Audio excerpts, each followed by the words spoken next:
to the last 10. I ran away with my life, fast forward, never turn back again. It's kind of funny that the more we pass time, the more we need to set the rewind. And 19 was the year I had to leave you, but now I'm seeing all the signs. Is this really happening? I can't believe it's true. I'm just as surprised as you.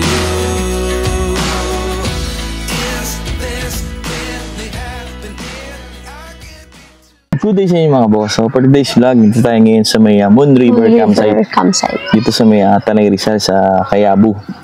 So kung napanood nyo last time, nag-unboxing tayo ng ating Blue Yeti EB3A. So maraming salamat muna sa Blue Yeti Philippines, lalo na kay Ma'am Arya of marketing team. Yes, yan. So, sila yung nagpadala sa atin nitong Blue Yeti 3. So ngayon naman, gagawa na natin siya ng review about it. Sa kagaya natin na content creator, napakahalaga talaga na magkaroon ng power station.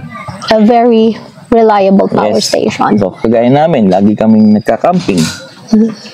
Di na namin poproblemahin na i-charge yung mga ginagamit natin mga gadgets tulad ng mga camera, drone, mga batteries, pati cellphones.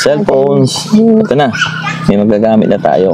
And then si Mrs. naman, minsan nag-work from home siya, magkaroon man ng sudden power interruption, hindi kami kakaba-kaba sa bahay kasi alam namin meron tayong magagamit. Tapos yung mga bata, ganun din, minsan online class. So dito naman tayo ngayon mga boss, may physical appearance itong ating Blue Yeti EB3A. So nga pala, ang height pala nito ay 180mm. Ang width naman niya, width is 183mm. Ang length naman niya, length is 255mm.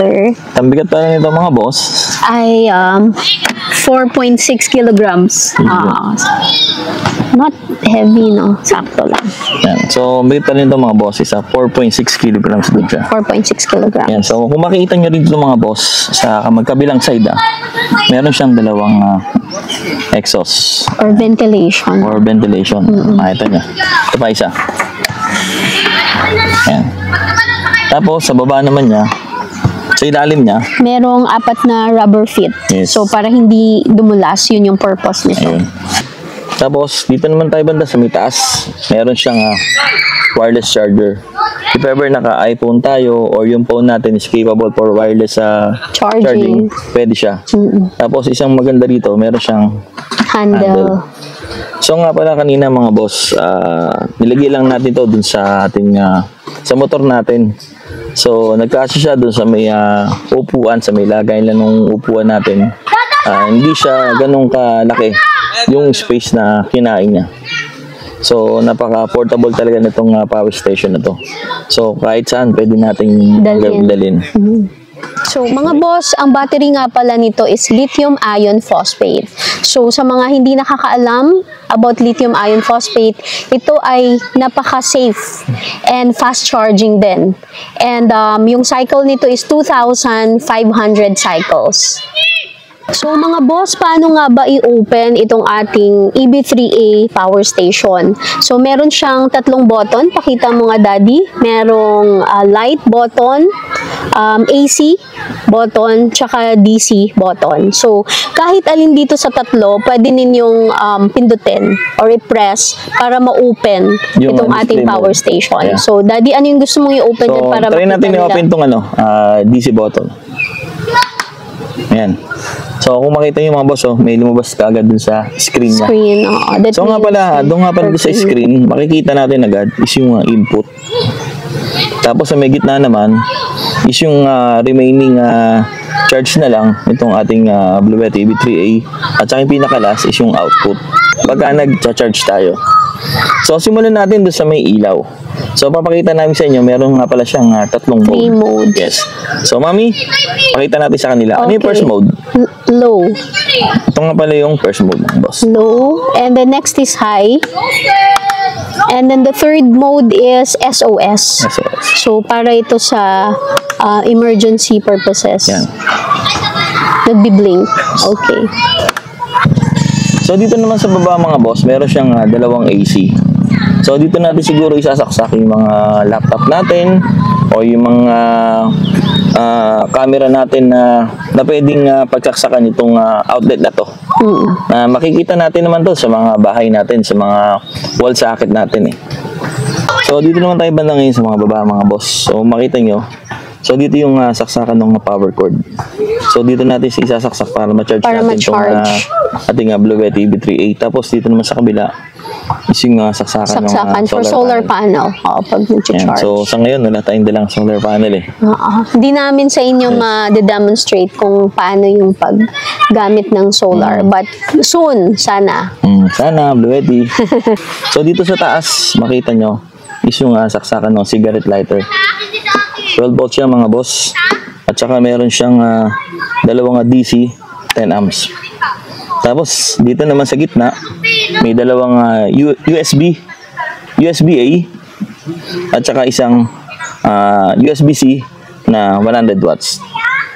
So sa ngayon mga boss, papakita na namin sa inyo kung paano gamitin itong Blue Yeti EB3A natin. So kagaya na nasabi namin sa inyo kanina, any of these three button pwede nyo i-press para ma-open. Siya natin dito sa may DC output niya.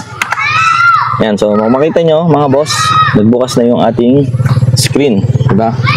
So umpisa natin dito sa ating cellphone.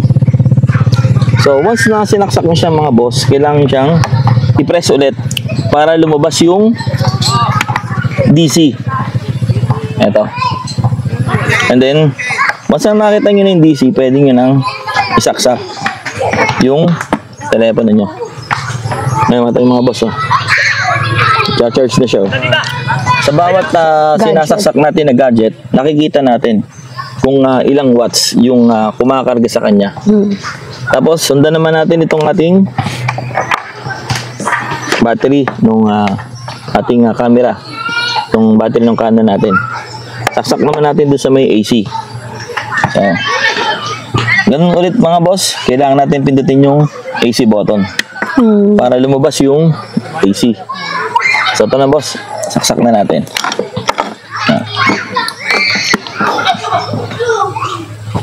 Yan, so ito nyo, umilaw na siya, oh. Tapos kumakarga ulit dito sa may panel natin, sa screen mismo. Tapos samahan pa natin nung battery ng ating drone. Sabay-sabay na natin siya mga boss. Tingnan natin. Ayan. So, umilaw din siya. Ang makita nyo. So, kaya di siya gumagana mga boss. Kasi full charge siya mga boss eh. Ayan, nakatasan niya. Full charge siya. Meron siyang 4 na ilaw. So, pinakita lang din namin sa inyo yung usage itong ating dalawang socket dito na AC. Tapos, ang madalas na ginagamit natin sa pag-motovlog is yung battery naman ng ating DJI Osmo. Dito na rin natin sa isaksak. Yan. Yan, oh. At yung mga boss, oh. Kumarga na naman siya ulit ng 13 to 14 watts. So, lahat ng nakasaksak dito mga boss, ito yung kanyang nire-read na wattage. 13 watts. Yan. So, may remaining pa tayo na 16.2 hours. So, 100% pa yung ating 100% pa yung ating Blue Yeti power station. So nga pala mga boss, nag-download tayo ng Blue Yeti apps dun sa Play Store, itong Blue Yeti. And then, kung makita nyo, meron siyang, once na ma-download nyo siya, lalabas yung Blue Yeti apps niya rito.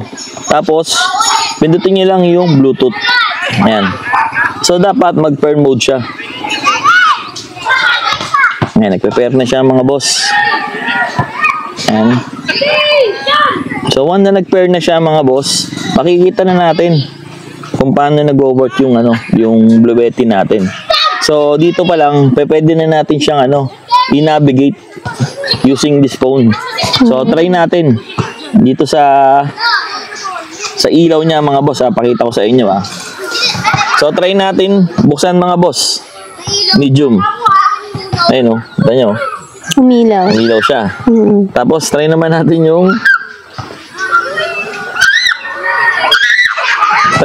yung high niya, mga boss. Ayun, oh. Tapos, yung SOS niya. SOS. Ayan. Ayun, oh. And then, yung pang-apat, off lang siya.